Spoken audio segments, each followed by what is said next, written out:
بسم اللہ الرحمن الرحیم۔ السلام علیکم پیارے ناظرین، رمضان المبارک میں کون سے کاموں سے بچنا چاہیے اور وہ کون سے کام ہیں جن کو ہر حال میں کرنا چاہیے، جانیے اس چھوٹی سی معلوماتی ویڈیو میں۔ سب سے پہلے اس ماہ رمضان المبارک کی اہمیت اور فضیلت۔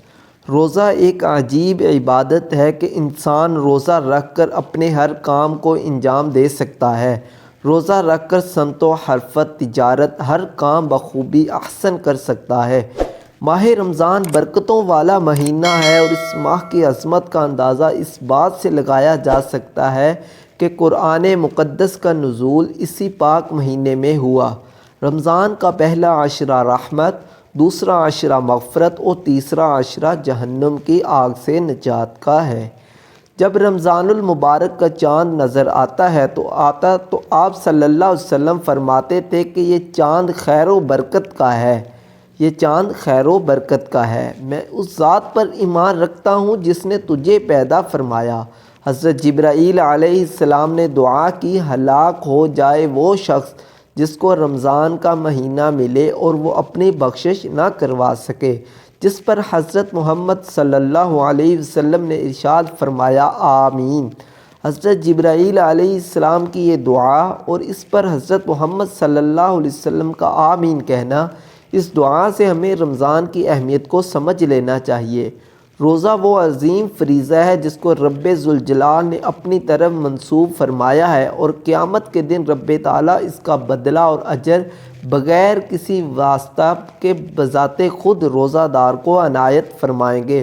خداوند کریم نے اپنے بندوں کے لیے عبادات کے جتنے بھی طریقے بتائے ہیں ان میں کوئی نہ کوئی حکمت ضرور پوشیدہ ہے۔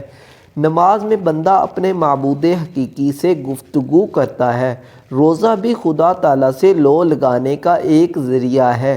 حدیث مبارکہ میں ہے کہ رمضان شہر اللہ، رمضان اللہ تعالیٰ کا مہینہ ہے، جس سے پتہ چلتا ہے کہ اس مبارک مہینے سے رب ذوالجلال کا خصوصی تعلق ہے، جس کی وجہ سے یہ مبارک مہینہ دوسرے مہینوں سے ممتاز اور جدا ہے۔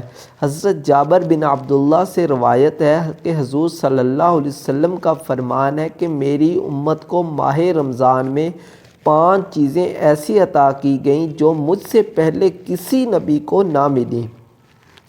پہلی یہ کہ جب رمضان المبارک کی پہلی رات ہوتی ہے تو اللہ تعالیٰ ان کی طرف رحمت کی نظر فرماتا ہے، اور جس کی طرف اللہ تعالیٰ نظر رحمت فرمائے اسے کبھی بھی عذاب نہ دے گا۔ دوسری یہ کہ شام کے وقت ان کے منہ کی بو جو بھوک کی وجہ سے ہوتی ہے، اللہ تعالیٰ کے نزدیک مشک کی خوشبو سے بھی بہتر ہے۔ تیسری یہ کہ فرشتے ہر رات اور دن ان کے لیے مغفرت کی دعائیں کرتے رہتے ہیں۔ چوتھی یہ کہ اللہ تعالیٰ جنت کو حکم دیتے ہوئے ارشاد فرماتا ہے، میرے نیک بندوں کے لیے مزین ہو جا، عن قریب وہ دنیا کی مشقت سے میرے گھر اور کرم میں راحت پائیں گے۔ پانچواں یہ کہ جب ماہ رمضان کی آخری رات آتی ہے تو اللہ تعالیٰ سب کی مغفرت فرما دیتا ہے۔ رمضان کے اس مبارک ماہ کی ان تمام فضیلتوں کو دیکھتے ہوئے مسلمانوں کو اس مہینہ میں عبادت کا خاص اہتمام کرنا چاہیے اور کوئی لمحہ ضائع اور بیکار جانے نہیں دینا چاہیے۔ اس ماہ مبارک میں ایسے انداز میں عبادت کو فرض کے طور پر متعین فرما دیا گیا ہے کہ انسان اس عبادت کے ساتھ اپنے تمام ضروریات و حوائج میں بھی مصروف رہ سکتا ہے اور عین اسی خاص طریقہ عبادت میں بھی مشغول ہو سکتا ہے۔